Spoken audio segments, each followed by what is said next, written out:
Berger, merci d'être avec nous. Mouvement de grève des professeurs. Aujourd'hui, ils réclament un protocole sanitaire renforcé dans les collèges, à l'image de ce qui a été mis en place depuis hier dans les lycées. 50% de présence, 50% d'enseignement à distance. Faut-il leur donner raison ? Écoutez, on a déjà des protocoles sanitaires qui ont été renforcés. On a appris de ce qui s'était passé lors du déconfinement, où on avait permis un retour progressif à l'école de nos enfants pour une raison évidente. On ne peut pas prendre le risque d'avoir une déscolarisation massive. Et on sait bien qu'un certain nombre de nos enfants ne peuvent pas suivre à distance, suivre à la maison. Tout le monde n'a pas les mêmes facultés, les mêmes possibilités. Et je crois que c'est essentiel que nos enfants puissent aller à l'école. Ça, c'est le premier élément à dire. Oui, mais les professeurs de collège disent ensuite, pourquoi les professeurs de lycée, eux, ils ont droit à un protocole sanitaire renforcé et pas nous, notre santé est un peu plus en danger. La santé des enseignants, évidemment, elle est essentielle et personne ne met en danger les enseignants. Vous savez bien qu'un protocole a été renforcé, qu'il y a un port du masque obligatoire maintenant dès 6 ans, justement aussi pour prémunir au maximum les enseignants. Tous les brassages sont évités au maximum. C'est fait aussi en fonction de la disponibilité des locaux. On sait que parfois on peut aménager. Partout où c'est possible de le faire, eh bien ça a été fait. Là où ça n'est pas possible, eh bien ça n'est pas fait. Encore une fois, on a aussi un enjeu qui est d'abord un enjeu pour nos enfants, qui est un enjeu de scolarisation, qui est un enjeu humain, qui est un enjeu social. On a vu malheureusement en 2020, du fait du confinement, des études qui sont sorties qui démontrent qu'il y a un décrochage scolaire des enfants qui sont dans les quartiers dits politiques de la ville. Donc ça veut dire que ces inégalités, elles se sont creusées pendant le confinement parce qu'encore une fois, certains à la maison peuvent avoir un suivi scolaire et d'autres pas. Donc la priorité sont d'abord les enfants. Mais on est dans la difficulté de mesures différenciées encore une fois. Pourquoi ça serait différent au collège, au lycée ou au lycée depuis hier, on peut avoir un enseignement à distance. Parce que les inégalités, elles sont aussi importantes au lycée, au collège. Non mais je ne dis pas qu'il n'y a pas des inégalités qui existent au lycée. Je dis juste qu'encore une fois, la priorité, ce doit être nos enfants. Et le suivi scolaire, social, humain, psychologique aussi, de nos enfants qui ont besoin de regagner leur salle de classe. Au lycée, on peut considérer qu'on a quand même acquis un peu plus d'autonomie que celle que vous avez quand vous entrez en 6e, où vous avez entre 10 et 11 ans, où vous n'êtes pas forcément en capacité de pouvoir suivre à distance 2 à 3 jours par semaine. Encore une fois, l'école, la priorité,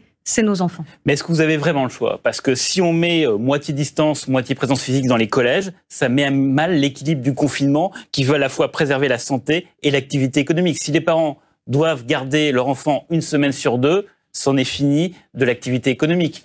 Vous savez, vous n'avez pas le choix. Dans la manière dont les choses ont été organisées, là, vraiment, la première des choses, ça a été le bien-être des enfants. Et vous le savez, quand il y a eu le déconfinement et qu'il y a eu la possibilité de permettre de faire revenir nos enfants en classe, même pour quelques semaines. On l'a fait pourquoi ? C'était pas un enjeu économique, c'était un enjeu social, c'était un enjeu humain, c'était un enjeu scolaire, c'était un enjeu sur des risques psychosociaux qui existaient aussi sur des enfants, un risque de violence intrafamiliale qui pouvait être moins bien détecté parce que de fait, les enfants n'étaient pas visibles de la part de leurs enseignants. Vous avez absolument raison pour ces arguments, mais c'est aussi un enjeu économique. Vous pouvez le reconnaître aussi. C'est aussi un enjeu économique. Mais ça n'est pas d'abord l'enjeu économique qui doit prévaloir. Ce qui doit prévaloir, ce sont nos enfants. Encore une fois, au lycée, il y a eu cette possibilité-là d'aménagement parce que vous êtes face à des jeunes qui sont un peu plus âgés, qui sont plus en capacité d'être autonomes par rapport à ce qui est possible au collège. Mais je crois que vraiment, et je pense que les enseignants en sont conscients, et je fais appel aux enseignants pour leur demander vraiment de dire et d'affirmer que la priorité doit être la scolarisation de nos enfants. La bonne nouvelle d'hier, c'est qu'un vaccin fonctionnerait, en tout cas à 90%. Bon, on en est encore loin de sa mise en œuvre au niveau de toute la population. Est-ce qu'il faut établir des priorités ? Par exemple, est-ce qu'on peut imaginer que les enseignants soient prioritaires pour recevoir ce vaccin? Alors, pour l'instant, on a en effet une nouvelle qui est une nouvelle extrêmement positive, ce qui est certain, vu les annonces qui ont été faites par Pfizer, et tant mieux, parce qu'on a aussi besoin, dans une crise sanitaire de cette ampleur-là, d'avoir des perspectives qui nous soient données. Mais les Français ne pourront pas avoir leur dose de vaccin tous ensemble le même jour. Il va falloir faire des priorités. Ça va être compliqué d'ailleurs d'établir les priorités pour que ceux qui ne soient pas prioritaires Vous savez, à partir du moment où un vaccin existera, il y a une multitude de questions qui va se poser. Est-ce que la vaccination doit être obligatoire ou non? On sait qu'en France, on a une difficulté à faire accepter le vaccin de manière générale. On a encore toutes les théories du complot qui mûrissent autour de ces sujets-là. Moi, je me souviens quand c'était une des premières mesures qu'on avait mises en place avec le ministère de la Santé, qui était l'obligation d'une plus grande couverture vaccinale des plus jeunes âges. Dire, vous ne pouvez pas mettre votre enfant à la crèche ou à l'école s'il n'y a pas un certain nombre de vaccins. Qui ne font pas confiance aux vaccins. Oui, mais c'est un sujet parce que vous savez bien que la couverture vaccinale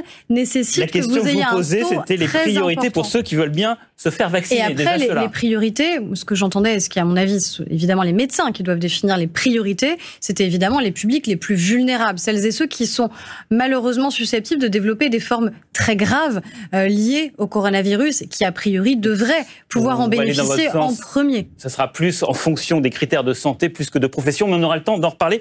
Je voudrais évoquer avec vous un autre sujet qui sera surtout au cœur de l'actualité la semaine prochaine. C'est la proposition de loi sur la sécurité globale qui sera discutée au Parlement. La défenseure des droits s'inquiète. Elle considère qu'il y a des risques considérables d'atteinte au droit à la vie privée, surtout à la liberté d'informer. Ce qui est en cause, c'est l'article 24 qui punit de 45 000 € d'amende et d'1 an d'emprisonnement le fait de diffuser par quelque moyen que ce soit l'image ou quelque chose qui permet d'identifier un policier lors d'une opération policière. En clair, est-ce que nous, médias, on pourra montrer un policier qui exerce des violences lors de manifestations? Alors, évidemment, il y a une liberté d'informer qui doit être absolue. Les journalistes qui sont accrédités, les journalistes doivent pouvoir filmer des images, dire ce qui se passe dans telle ou telle manifestation. Et les diffuser.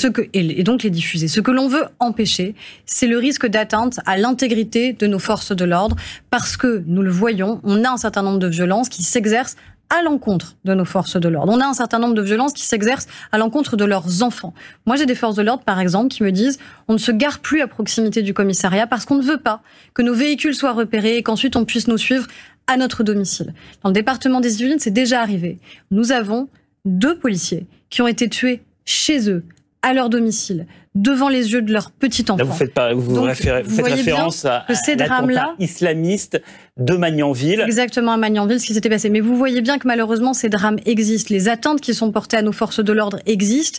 Le harcèlement vis-à-vis de leurs enfants existe. Donc, oui, à la liberté d'informer, elle est absolue. Il n'est pas question de la remettre en cause. Mais en revanche, pas informer si ça doit mettre en danger directement les forces de l'ordre. C'est ça la limite. D'accord. Quelqu'un qui est un manifestant, qui filme un policier exerçant une violence lors d'une manifestation et qui la publie sur les réseaux sociaux, est-ce qu'il a le droit avec cette nouvelle loi? Parce que la défenseure de droit le répète, il y a la publication d'images relatives aux interventions policières est légitime en démocratie, y compris si on n'est pas journaliste.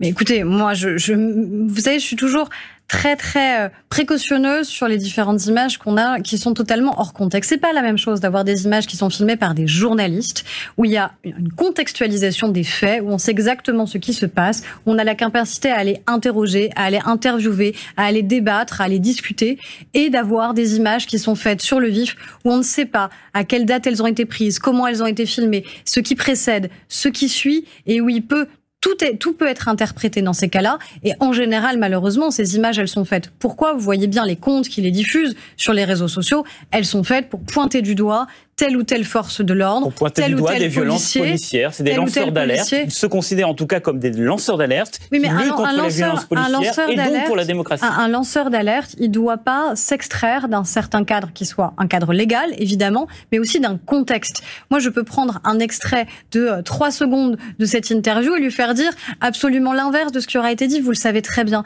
Et c'est évidemment la même chose, surtout quand vous êtes dans une manifestation où il est plus difficile de savoir exactement le contexte. Donc encore une fois, moi je ne mets pas sur le même plan justement les journalistes où il y a une totale liberté d'informer qui doit pouvoir s'exercer et celles et ceux qui filmeraient et qui filmeraient souvent avec des intentions qui ne sont pas celles d'alerter mais qui sont celles de vouloir mettre en scène pour dénoncer et pour ensuite incriminer nos forces de l'ordre. Il n'y a pas en 30 secondes un durcissement quand même du gouvernement sur ces questions de sécurité avec le projet de loi sur le séparatisme, ce projet de loi qui à chaque fois s'ajoute de nouveaux amendements qui vont vers plus de sécurité, plus de dureté. Moi je crois qu'il y a une totale légitimité à dire que évidemment on doit pouvoir protéger celles et ceux qui nous protègent. Considérer juste qu'on ne peut pas porter atteinte à l'intégrité de nos forces de l'ordre ou menacer leurs enfants, je crois que c'est un principe de bon sens qui ne doit pas heurter en effet la liberté qui est celle des journalistes d'informer.